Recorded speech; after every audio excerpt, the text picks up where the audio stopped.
¿Querés cocinar huevos, pero no sabes cocinar y no sabes qué hacer?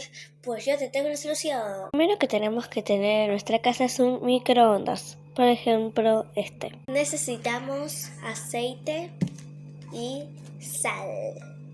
Agarramos una cuchara y la llenamos de aceite. Pongamos 2 cucharadas de aceite. Cada huevo es cada aceite que tenemos que hacer.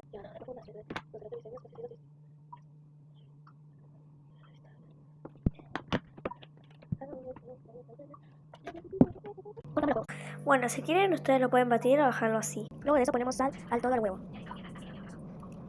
Lo batimos para que se mezcle más la sal. Dejemos un plato arriba para que sea mucho mejor y lo dejamos por un minuto. Lo sacamos. Ahí. Tocamos despacito. Bueno, estamos caliente pero acá. Si le falta un poco, pongámoslo un minuto más. Y listo, ya terminó. Los pueden comer con un pancito y después algo. Busquen ahí por YouTube y chao.